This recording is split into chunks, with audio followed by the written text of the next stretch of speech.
Dating is a music chair game worldwide, and today we discuss.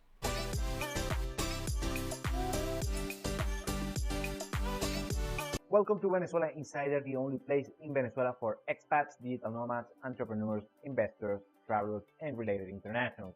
For more information, venezuelainsider.com. Those days where you can find your significant other because you were introduced throughout friends and family and that kind of social interactions on school, on college, or your neighbors, on church. Well, those days are gone. Still, you can see such cases, but they are a slim minority. Why?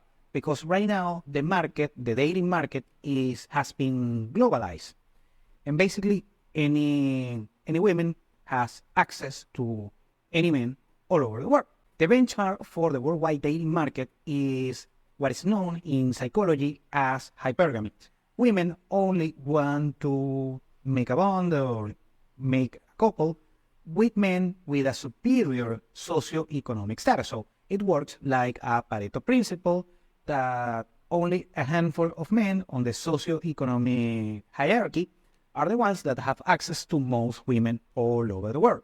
But the good thing is that this is not exact science, and there are a lot of, let's say, it's a very inefficient, it's a market, but it's a very inefficient market.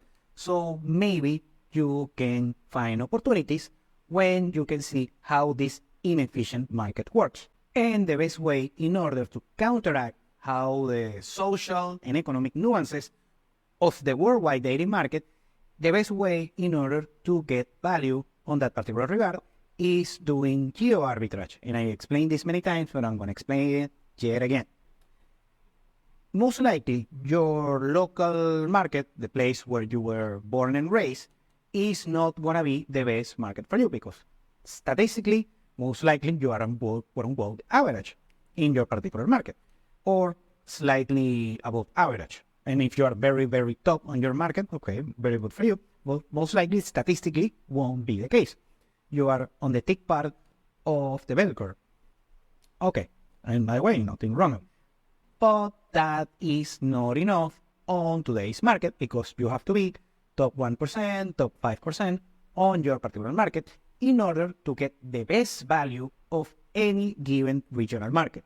The good thing is that if you are quote-unquote average, or at least above average, let's say, and you still have good traits, good skills, good nuances, something very appreciated, something that makes your particular market valuable, actually, regardless of your socioeconomic situation.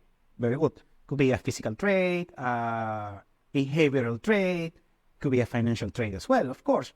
But the main point is that maybe your particular skill set or what makes you, of course, I'm talking if you are a man, what is considered average, ordinary in your particular market might be very valuable on another market. And that's where lies the opportunity. And of course, we are hearing a lot about geo-arbitrage right now, and also we are seeing the trend of the passport bros. And I mean, it's just a fun thing to mention. But anyways, when we think about geo-arbitrage, we think men from high socioeconomic status. Of course, usually Western men are quote-unquote richer than men from the rest of the world. And of course, depends on the particular Western market. But anyways, people, let's say men from the US, on average, are way richer than the average men from other locations all over the world. And that's why American men are very coveted by markets elsewhere, like Southeast Asia and, of course, here in Latin America. And very good. But it's not just that. I can also mention good traits for men all over the world.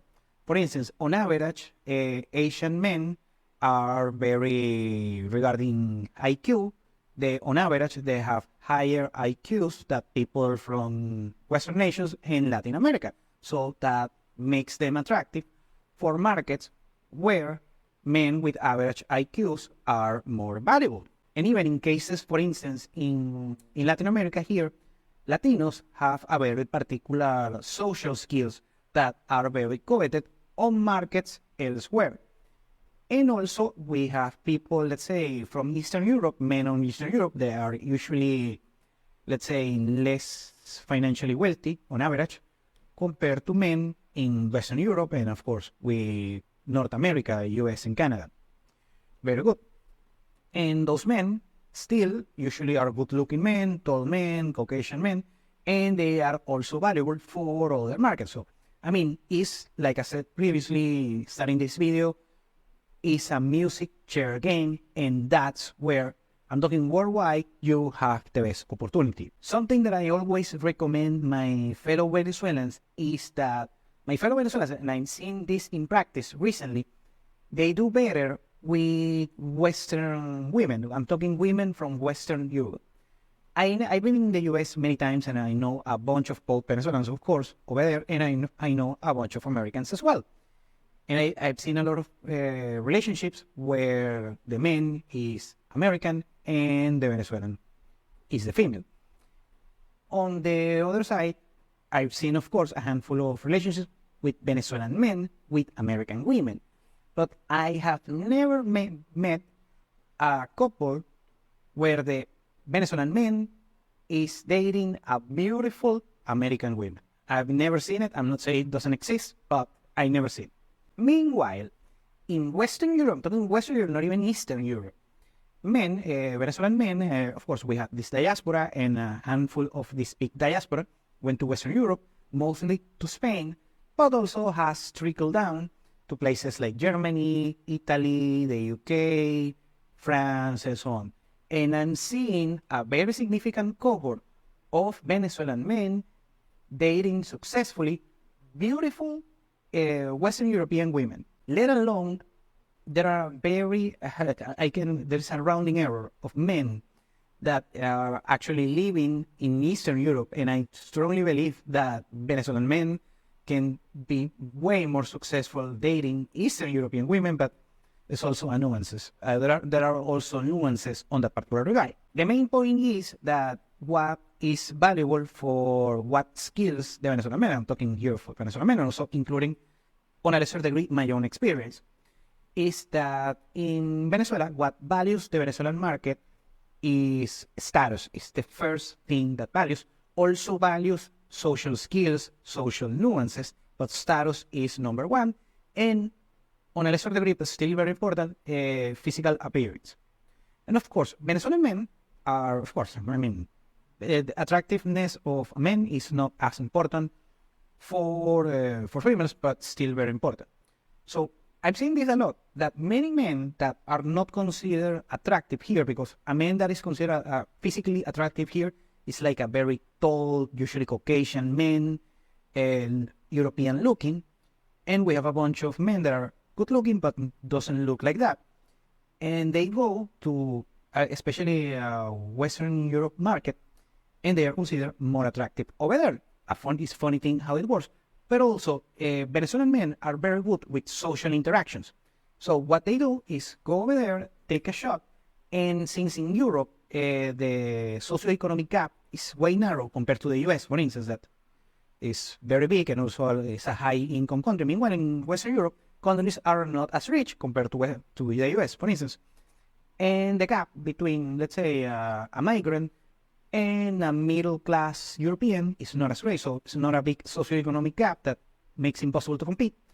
And also, combined with the social nuances, Venezuelan men are becoming way more successful dating European women compared to Venezuelan women with European men, because what happens in Europe, this is the intel I get, please don't get upset if you're European, is that European men, on average, are deemed by Venezuelan females as cheap and frugal. I explained many times that Venezuelan women don't like frugal men. Of course, there are exceptions. I've seen this a lot, where Venezuelan women dating successfully with European men because they're physically appealing for most Venezuelan women. Very good. But compared to the US, where basically women are very successful dating American men and Venezuelan men not as much because socioeconomic status is more important in the West. I'm sorry, in the US. Very good. In Europe, it's not as much because there's more, the socioeconomic gaps are more narrow, so the financial situation plays a second fiddle on Western Europe. This is only in Western Europe. So Venezuelan men living over there, making the average income over there, combined with good social skills, and also with a quote-unquote Latino look, that in Venezuela is more Caucasian than anything, Caucasian with mixed race people. And that's attractive for Western European men, and also men. Venezuelan men are very good. They have a good game, a little bit simple, but they are a good game. And that creates these particular matches, successful matches. And in the US, like I said yet again, most of the Venezuelan successfully dating over there are women, and very few cases of successful men dating in the US, compared to Western Europe, where it's like a 50-50 shot.